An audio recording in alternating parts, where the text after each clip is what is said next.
রণবীর সিং এর নতুন cinema ধুরন্ধর box অফিসে প্রথম দিনেই নতুন ইতিহাস করেছে। ৫ ডিসেম্বর প্রেক্ষাগৃহে মুক্তি পাওয়ার সঙ্গে সঙ্গেই ধুরন্ধর বক্স অফিসে এক কথায় ঝড় তুলেছে।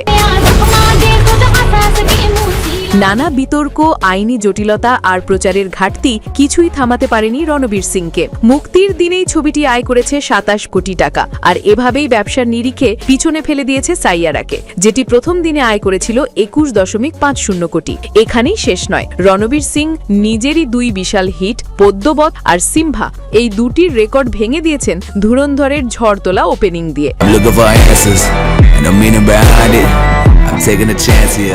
তবে ভিকি কৌশলের ছাবা এখনো প্রথম স্থানে রয়েছে, কিন্তু ২০২৫ সালের সেরা ওপেনিং ফিল্মগুলোর তালিকায় জায়গা করে নিয়েছে ধুরন্ধর। এটাই বড় সাফল্য।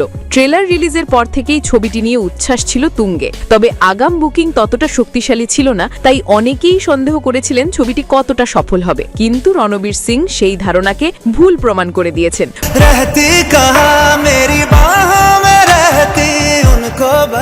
প্রথম দিনেই দর্শকদের মন জয় করে নিয়েছে ধুরন্ধর। পুরো থিয়েটারে ছিল তুমুল হইচই আর করতালির ঝড়। স্বামী রণবীরের এই দুর্দান্ত কামব্যাক এবং রেকর্ড ব্রেকিং ওপেনিং দেখে অত্যন্ত আনন্দিত হয়েছেন দীপিকা পাড়ুকোন। নিজের সোশ্যাল মিডিয়াতেও তিনি রণবীরের প্রশংসায় ভরিয়ে দিয়েছেন। এই ছবিতে রণবীরের সঙ্গে রয়েছেন সঞ্জয় দত্ত, অক্ষয় খান্না, আর মাধবন, অর্জুন রামপাল সহ আরও অনেক তারকা। আর সবচেয়ে বড় খবর, পরিচালক আদিত্য ধর ইতিমধ্যেই ঘোষণা করেছেন ছবির দ্বিতীয় পর্ব ধুরন্ধর 2 রিভেঞ্জ, যা মুক্তি পাবে ২০২৬ সালে।